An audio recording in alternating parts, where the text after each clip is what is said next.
have here with us in the studio Lola Shoneyin, poet and writer. Thank you very much, ma'am, for joining us. You bet. Thank you. Welcome to Sahara Reporters. So we know you're a writer, you're a poet. We'd like to know from you more about your writings and your works in general.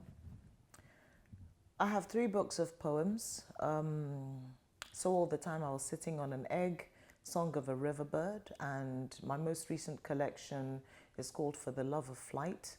It came out in 2010. I've also written children's books. So I've written Mayawa and the Masquerade. I have a few that I've written but haven't been published yet. And I promised a friend of mine that I was going to write several children's stories set in northern Nigeria. And I've written 2 already. So I'm kind of on the market looking for very good Nigerian illustrators that I can collaborate with to finish those books. And of course, there's my novel, The Secret Lives of Babasegi's Wives. What informed your decision to write about children in northern parts of Nigeria?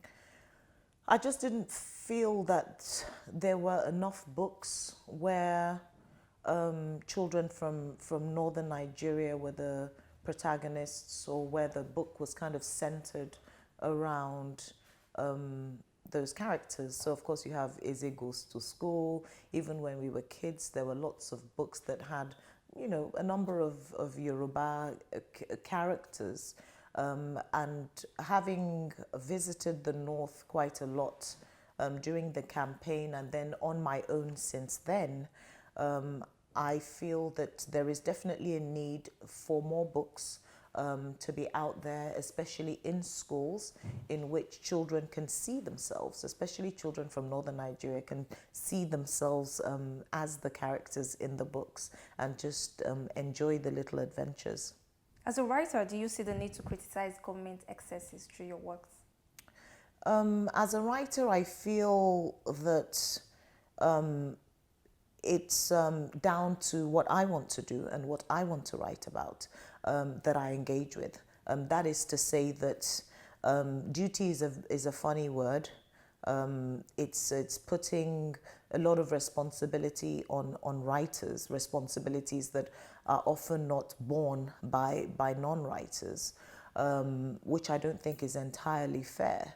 I think, however, that the writer who wants to can choose to interrogate the society and different aspects of it. So of course there could be the political, it could be religion, it could be spiritual, it could be cultural, which is very important. So if you choose to interrogate and, you know, examine what's going on the political landscape in your country or in your society, then so be it. Do it well, do it with courage. How do you think writers can write to change the situation of things happening in the country, in the society? Well, I think anyone who writes hopes to be read. And when people read your books, I guess you hope that there's something in there that moves them or that resonates with them. And people read for all sorts of reasons, as you must know. I mean, sometimes it's recreation and entertainment. Sometimes, of course, it's escapism. Sometimes reading is therapy. And if your reading is able to, well, of course, to inform as well. So if your reading is able to, if reading is able to fulfill any of those, any of the things that I've mentioned, then it's great. So when you read and you digest something, the next line of action, I guess, is for you to think, okay, how can I live it? How can I change? How can I kind of adjust my lifestyle? I've seen certain models or role models in the books. I've seen certain characters that I'd like to emulate. So if we're talking of fiction, I think that's generally how people receive it. But people receive books in different ways, and they have to continue to have that freedom. There's been a noise about the 1914 amalgamation with the recent agitations of IPOB, do you think that history has not been told well enough? Well, if we're talking about, I don't quite completely understand what you mean by history not being told well enough. I know there's definitely an issue in when you're looking at history within the Nigerian curriculum. Yes, there's a problem there because the students are often not exposed to the Nigerian Civil War and what exactly happened and the different sides of the story. That's one. I mean, this is not peculiar to Nigeria. It happens everywhere. You find history being whitewashed. But what's sad is that often it's down to color, it's down to race, it's sometimes religion. But when you're looking at Nigeria, and we're looking at the Civil War, we're talking about ethnicity. And it's very painful when you think about the fact that we have, and we continue to focus so much on what sets us apart rather than what holds us together. But putting that aside, it's like having it's like having an untreated wound when administration after administration, government after government refuses to address the pain of people from a certain part of the country. So when you're talking about history, when history isn't dealt with, when events and agitation, when grouses, when pain isn't properly addressed, and when I say addressed, it could be just a question of dialogue, a question of conversation, allowing people to express themselves and say, these are the problems that we have, this is how we are hurting. When that doesn't happen, history often repeats itself and we often find ourselves in exactly the same situation again. So, I mean, to answer your question, I would say that something definitely has to be done to properly address some of the stuff that has, happened in Nigeria, in particular, major events in our history, such as the Civil War. Talking about history, you did campaign for President Buhari, despite the fact that he jailed your father in 1983 after 1984, yeah. After a military coup. Looking back at those events, do you think that it was worth it? If you have looked at the piece that I wrote for The Guardian, my faith in the person of Muhammadu Buhari was very much based on what I believed him to be, how I believed that he could help the country. That is not to say that even then I didn't have an idea of what his limitations were and are, but I was very confident that he would pick the best people. He would select amongst 180 million people living both at home and abroad the very best, the cream. And I'm not talking about the elite, I'm talking about those who are committed, who can do the job, who are qualified. And that was my expectation. I really thought that was what was going to happen. I feel that mistakes have been made with some of the choices. I feel that ridiculous, unhelpful sentiments. I feel that the criteria for choosing or selecting people who are working in this administration hasn't necessarily been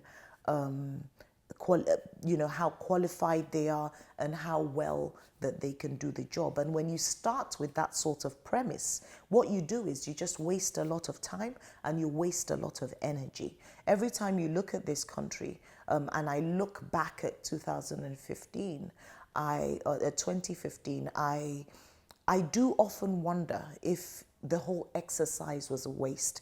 I think we had a huge opportunity, the sort of opportunity that as a country we may never have again, to have a leader who's coming into the fray with some sense of moral rectitude. Because say what you like, I strongly feel that when we elect corrupt leaders, it has a nasty ripple effect, and it trickles down, and people kind of imbibe, and that ethos is just further and deeper embedded. And we're getting to the point where even 12-year-olds now know exactly how to cut corners. They know what to do. They know that policemen are, there to be bribed. They when you ask them what they want to be, they all want to be politicians. Why? Because they have a lot of money. I mean, that really isn't where we should be right now. And I was one of those who was really confident that we were actually going to have a leader who would stand up to some of the very, very corrupt individuals who have been operating for years in this society and in this country. Not just the individuals themselves, sometimes it's generational. Look, we had two choices, and I believe very strongly, and I still believe that I campaigned for the better of the two. I have to live with that decision, and I'm very happy to. Despite, how it's turned out? Things don't always turn out how you want, exactly how you want. That is not to say that, there hasn't been movement in some areas, in some areas of governance. The pace hasn't been very impressive. The pace hasn't been what I'd hoped for. I haven't seen the people I hoped would be in jail right now. They're still out there holding on to very high positions, very important positions all over the country. And when we're in that, we can't sit back and be okay with that. We often reference America, and I hear a lot of Americans saying we can't normalize what's happening, what Donald Trump is doing. It can't become our new normal, because the damage that it's going to do is very deep. I feel very much the same way about corruption. I feel that in many ways we have normalized it. And the consequences, it's not just the kind of right-thinking, honest, hard-working people who bear the consequences or who bear the brunt of in that kind of situation. It goes a lot deeper than that. It's our children, it's our children's children, because you have to claw it back to normality, and it's very difficult. It's very easy to go there. It's very easy to let corrupt leaders in because we like them, because we know them, because they're going to be able to help us and give us contracts. But once we've gone down that road, coming back from it is extremely complicated. And I was really hoping that General Buhari would bring us back to sanity. How do you think social media is affecting literature, considering that people don't have much time for long text anymore? I don't totally agree with that. Yes, people do kind of enjoy the immediacy and the banter that you get, the back and forth, the 1, 2, 3, 4s or whatever on Twitter. I think people enjoy that. I think people like having, access to short texts. But people who love to read sustained texts, Twitter's not going to kill that habit. A lot of people who are on Twitter do read and do write and write long pieces. So I can see how it does seem like young people, especially these days, engage more with Twitter than longer texts.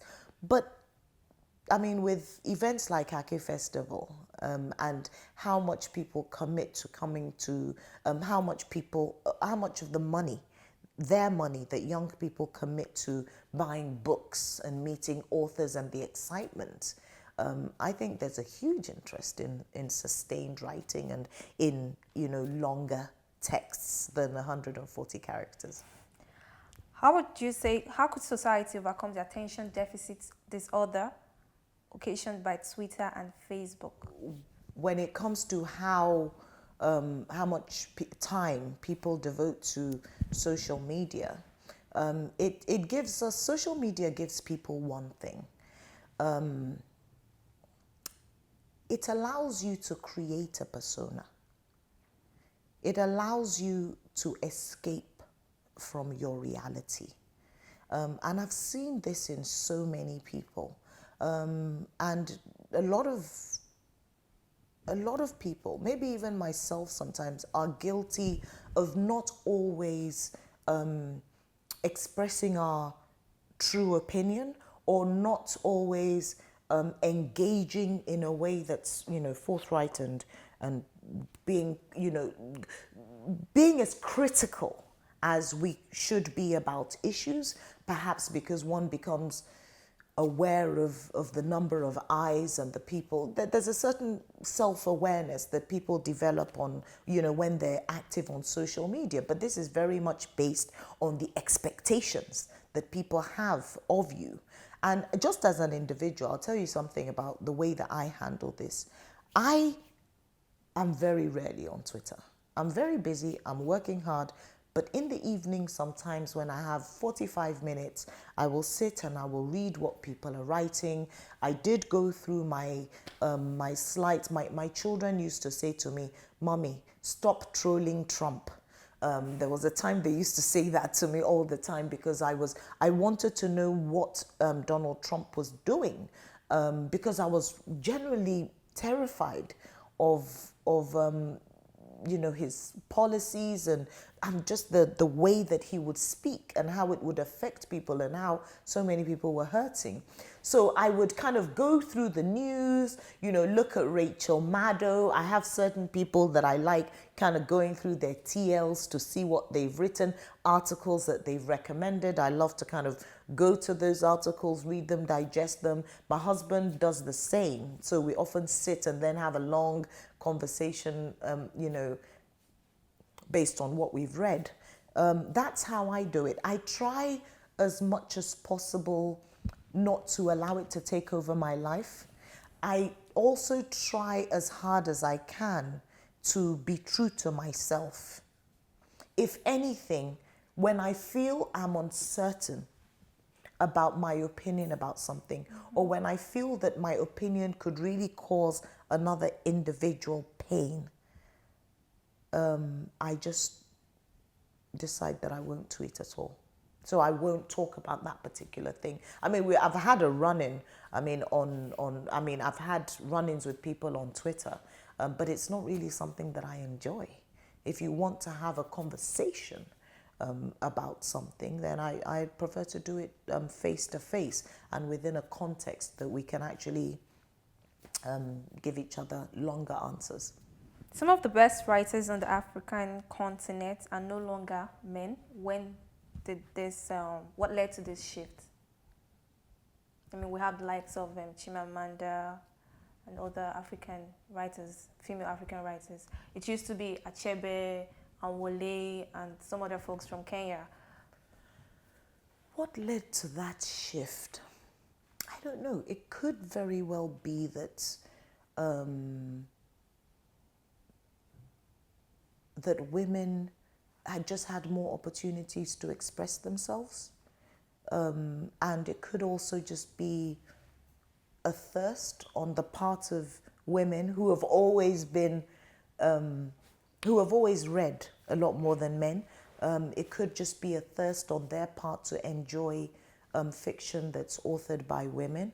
It could also just be that that women are, bloody good writers and maybe better than the men in their generation. I mean, I don't know, but I mean, I think it's also, sometimes it's down to marketing, it's down to packaging, like we say in Nigeria.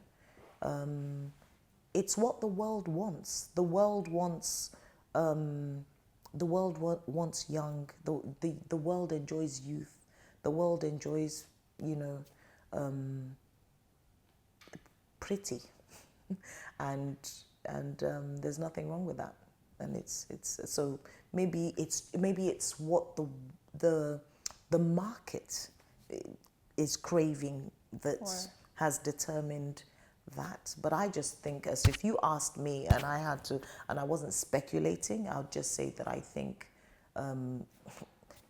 suddenly you just had this crop of incredible writers.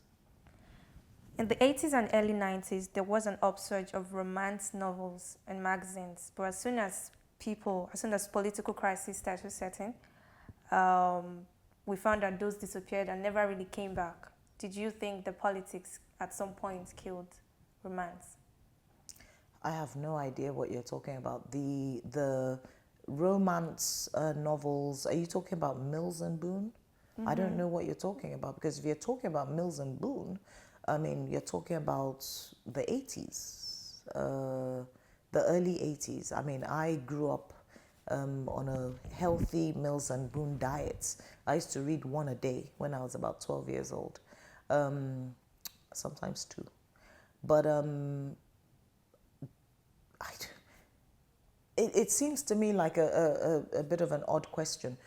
I don't think politics killed anything. Lately, writers are not writing romance. Yes, they are.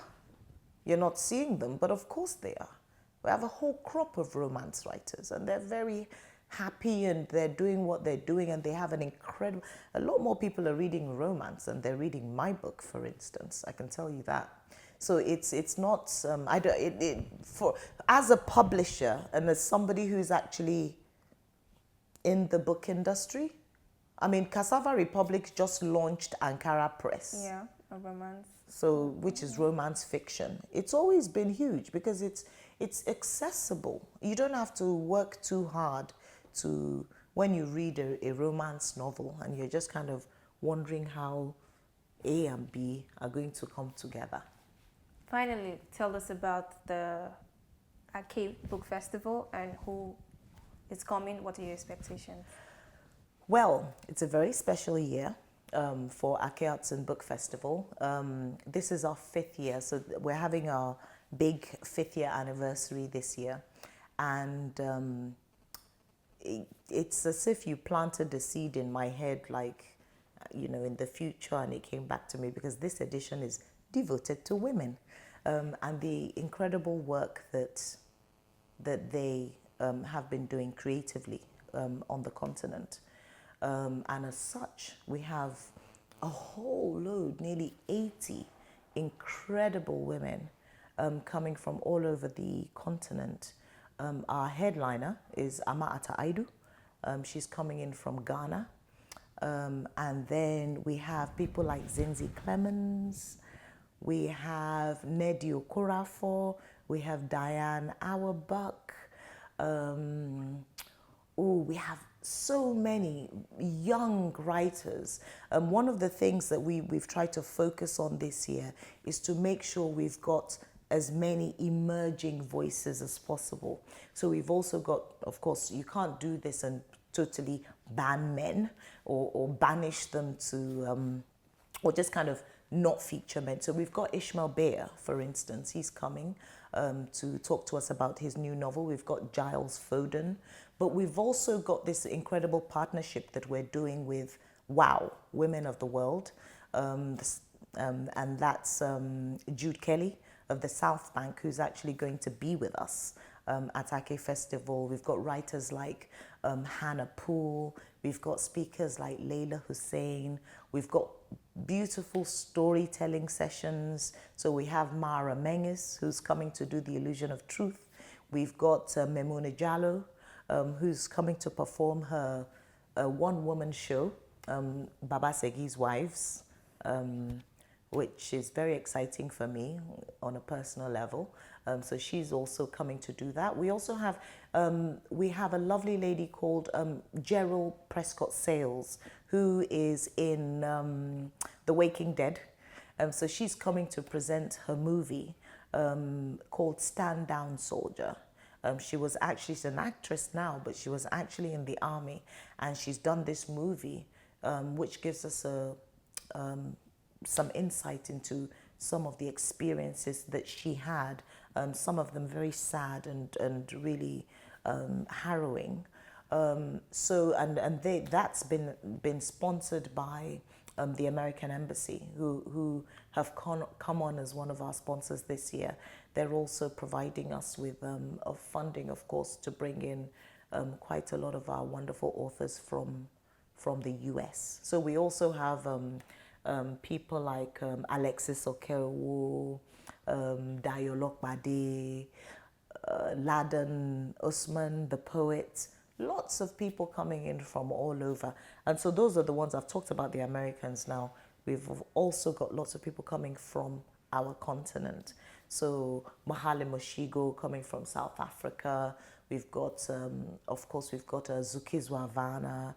So many, too many to mention. It's wonderful. You just need to go to the website. We've actually launched our program, so you can see what's going to go on this year. It's going up as we speak, and you'll be able to see the participants. We're looking at a lot of issues around feminism. Okay. We're looking at the journeys, women and their journeys. We have film directors like Tokwe Oshin, like Sarah Blecher coming from South Africa. We have Jade Oshiberu. We have Shirley Frimpong from Ghana. So we have events that are going to kind of focus on different aspects of the arts, like theatre, like poetry, like film. And that's what's really exciting about Ake Festival. And we have a wonderful concert with Celeste, Joyce, Aramide, Adoni Nefetiti, and we're really hoping we can get Salara Beni. We think that would be brilliant. Yeah. So it's a very full program. It's very exciting. Thank you so much, ma'am. All the best. Thank you. I wish you a very successful event. Thank you very much much for coming to our studio. And thank you to you. Thank you. Thank you. Bye.